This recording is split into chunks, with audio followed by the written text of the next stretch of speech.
Salut.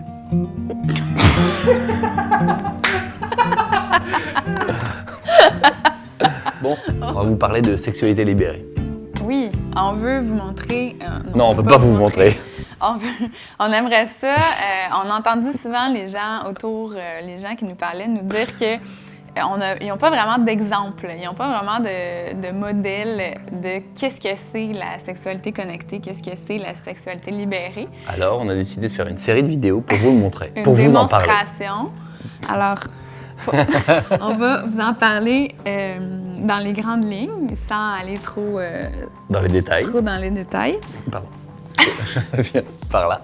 Et on voulait vous parler de qu'est-ce qui pourrait se passer, parce qu'évidemment, c'est absolument pas général, c'est pas précis, c'est pas officiel, dans une sexualité connectée, une sexualité amoureuse, mais au-delà de ce qu'on peut voir dans les films ou dans les films porno ou dans les livres romantiques, même s'il y a peut-être quelques livres romantiques qui savent bien décrire le regard ou la sensation qu'on peut ressentir. Ouais, je pense que c'est probablement ce qui s'approche le plus d'une éducation saine par rapport à ce que ça peut être. T'sais. Il y a aussi le tantra, puis la sexologie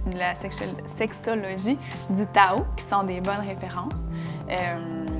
Nous, on pratique... le Tao de la sexualité. Le Tao de la sexualité. Et c'est très bon. Oui. Ce que ça donne comme résultat quand c'est beaucoup d'extase. Oui, c'est beaucoup d'extase, beaucoup de connexion. Je pense qu'un des points qui est vraiment important, c'est l'espace de sécurité qu'on crée dans la chambre à coucher, dans le lit, mais aussi à l'intérieur du couple, en général, dans notre intimité. Fait que... Les essences que nous sommes à l'intérieur, si on n'est pas dans un personnage en train de faire la relation sexuelle, on est vraiment nous-mêmes. Si on ne se sent pas entièrement en confiance et en complicité avec la personne avec qui on fait l'amour, même l'homme, parce qu'on entend souvent parler que c'est la femme qui doit se sentir vraiment en confiance, non. L'homme aussi, il y a autre chose qui se passe, qui se déploie. Puis on ne sait pas ce qui va arriver alors dans la relation sexuelle. Fait que comment installer un espace de sécurité? Bien, avec la communication, une communication transparente. Fait que de ne pas avoir peur de dire comment on se sent, de mettre sur la table qu'est-ce qui se passe à l'intérieur de nous avant de commencer l'acte sexuel. Si on a quelque chose sur le cœur, avant d'arriver dans le lit, avant de commencer l'acte sexuel avec notre partenaire, bien, il va tout le temps avoir quelque chose en arrière-plan qui va jouer, une cassette ou quelque chose qui est arrivé pendant la journée ou quelque chose, un doute qu'on a par rapport à ce que notre partenaire a dit ou ce qu'il pense ou des doutes par rapport à nous. T'sais.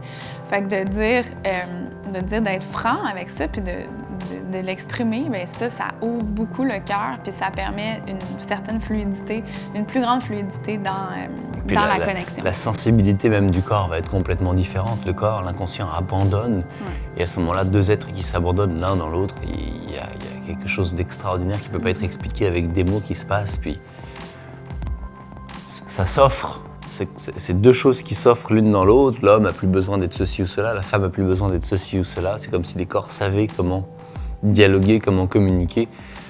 Mais alors, les personnages qui restent un peu présents, l'ego qui reste un peu présent pendant que ça se passe, oui, mais est-ce que ça c'est bien? Les dialogues peuvent rester.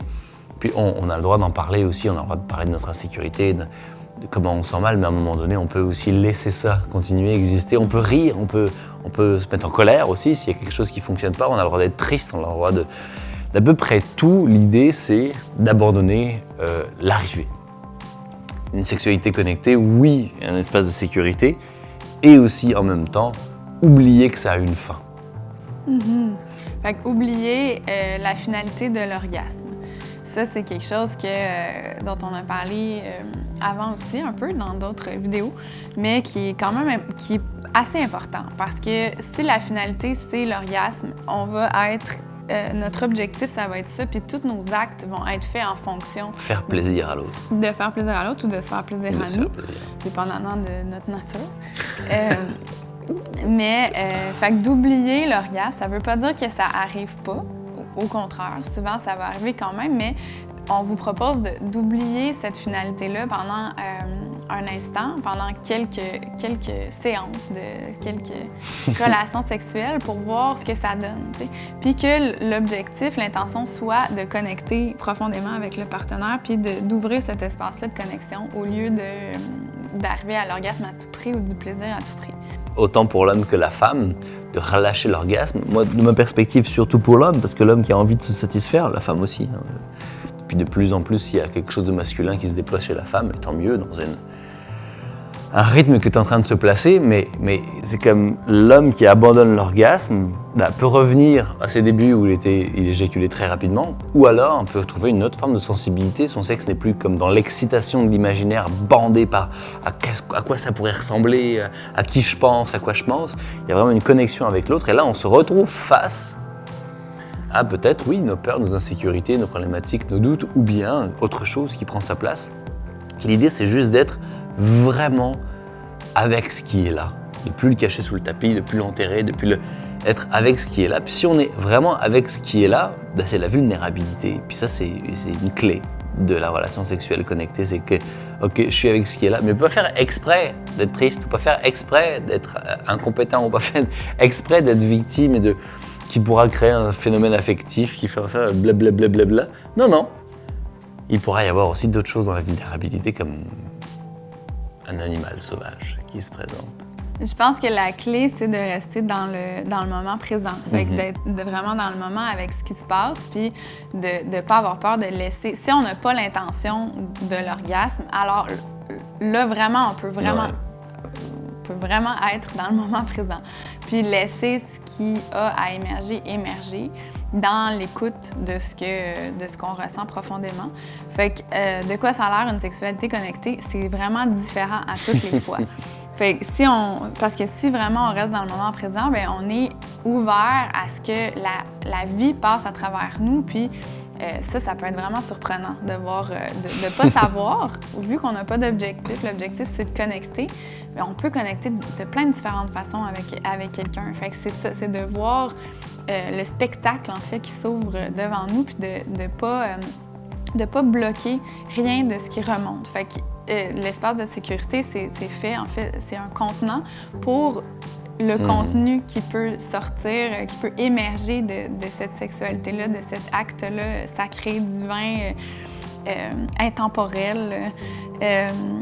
Puis ça peut être surprenant. Fait qu'il peut avoir des émotions qui peuvent émerger de ça. Il peut avoir des soubresauts des choses qu'on n'a jamais vues à l'intérieur de nous, genre d'animal ou quelque chose de plus doux. Il y a vraiment une myriade. Et puis des fois, la pénétration peut s'arrêter.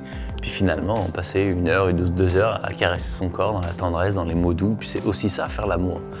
Puis fait qu'on vous a parlé de sécurité, on vous a parlé de vulnérabilité, puis on vous a parlé de connecter dans le moment présent. Fait que finalement, quand Daphne, tu dis connecter dans le moment présent, l'objectif c'est la connexion. Si là aussi vous vous mettez dans l'idée qu'il faut à tout prix connecter, vous perdez l'essence de ce qui est en train de se passer. Finalement, l'objectif c'est d'être là. Fait qu'il n'y a pas d'objectif, c'est être là et observer ce qui se passe quand je suis là. Donc mon intention c'est connecter.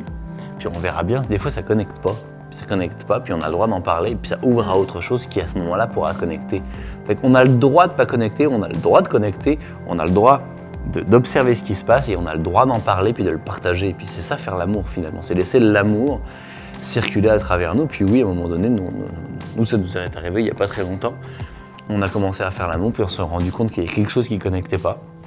On relâche, on en parle, on observe ce qui monte, ce qui émane, puis là, quelque chose que j'ai dit, des mots simples, qui étaient vrais à l'intérieur de moi, que j'ai dit, qui ont tourné, qui ont changé la perspective à l'intérieur de l'inconscient de Daphne. Et à ce moment-là, la façon dont on a connecté ensuite tout s'est réouvert en fait. Et on ne sait pas ce qui va se présenter.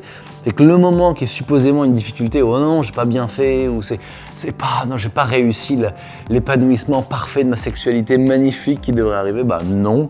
Justement, la difficulté nous permet d'être plus fort, plus vulnérable, plus sensible, plus souple. Fait qu'elle a autant sa place que la facilité. Donc, à quoi ça ressemble une sexualité connectée? Ça ressemble à un espace où est-ce qu'on peut être nous-mêmes, puis où est-ce qu'on peut laisser vraiment émerger ce qui est présent à l'intérieur de nous, où est-ce qu'on est en sécurité pour connecter profondément et pour être nous-mêmes. C'est ça. À travers la sensualité, à travers la complicité. Ouais, ça génère beaucoup de complicité ensuite. Ça permet d'établir dans la relation de tous les jours une base de confiance parce qu'on sait que dans les moments de plus grande vulnérabilité, on est là l'un pour l'autre. Ouais. Alors voilà, on espère qu'on vous a donné un petit aperçu, un petit glimpse dans à quoi ça peut ressembler. Si jamais vous avez des questions plus précises, vous pouvez les écrire en commentaire, puis ça va nous faire un plaisir de répondre. Fait que surtout pratiquez, mais n'oubliez pas de pratiquer.